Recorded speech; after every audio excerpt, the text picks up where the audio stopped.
नमस्कार. मी प्रतीक्षा जोशी आपल्या सर्वांचे पुन्हा एकदा स्वागत करते. आठवणी जुन्या, आवाज नवा या आपल्या नव्या कोऱ्या मालिकेत.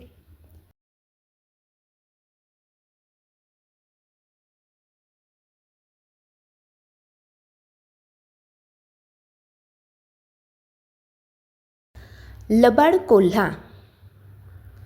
एक कोंबडीचे पिल्लू होते. ते झाडाखाली दाणे टिपीत होते.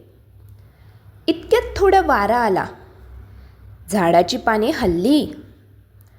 एक पान खाली पडले. ते पडले नेमके पिलाच्या पाठीवर. पिलाने वर पाहिले. त्याला वाटले आभाळ पडले. ते घाबरून पळत सुटले. पळता पळता त्याला भेटला एक ससा.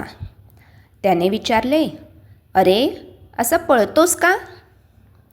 पिल्लू म्हणाले, "पळा पळा, जीव वाचवा.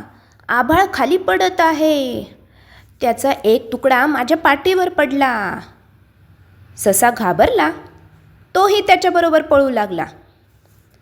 ते दोघे पळत होते. समोरून एक बदक येत होते.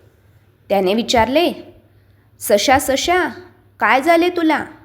पळतोस का असा?" ससा काही थांबला नाही.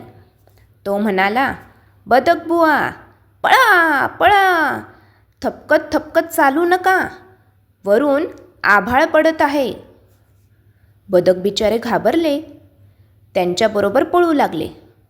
वाटेत एक लांडोर नाचत होती.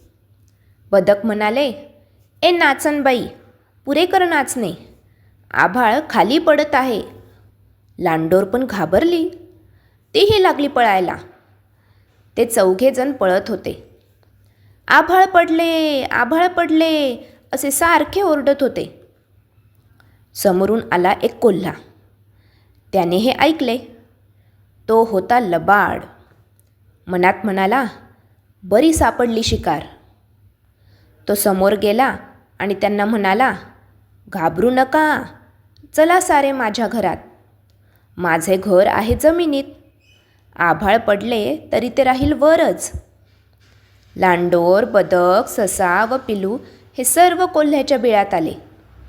कोल्हा म्हणाला, "आता राहा इथंच. वर जाल तर आभाळ पडेल." चौघांपैकी कोणीच कधी वर आले नाही. काय मंडळी, आवडला ना तुम्हाला आजचा भाग? पुन्हा भेटू पुढच्या गुरुवारी एका नवीन भागात. अच्छा.